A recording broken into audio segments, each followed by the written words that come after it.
Ghost recently wrapped up their co-headlining arena tour with Volbeat and are gearing up to release their brand new album Impera, which comes out this month.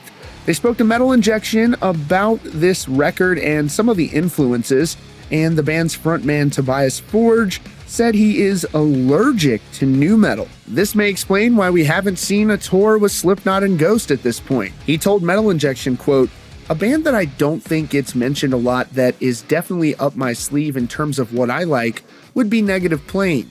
Obviously an old band that sort of went through a little bit of a resurgence a few years ago was Gorguts. Their Colored Sands record was really cool. My taste is very old school.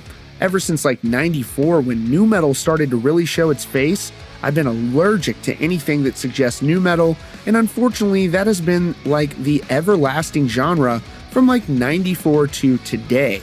The bands that I like are usually bands that sound like an 87 sort of death metal band. Unfortunately, I hate to be negative, but I like a lot of other music. I like a lot of different rock.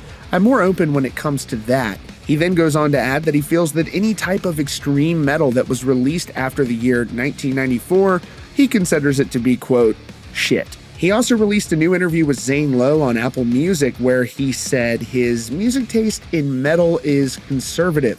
He said, quote, "When it comes to metal, I'm actually quite conservative in my taste. Now, I don't like a lot of new things, and the only new death metal bands I ever liked the last 20 years have always been very backwards, sort of traditional. But throughout my whole life, I've always been very embracive of pop music. Every Ghost record has always been influenced by a lot of, I'd say almost anything that I listen to." We've reached out to Ghost and hope to have Tobias on to support the new record for an interview. If you have any questions for him, let us know in the comments down below. Their new album Impera comes out on March 11th via their record Loma Vista Recordings. That's your latest update from Rockfeed. Be sure to click the subscribe button and the notification bell so you don't miss out on future stories. Check out the recommended videos on your screen and visit rockfeed.net for more.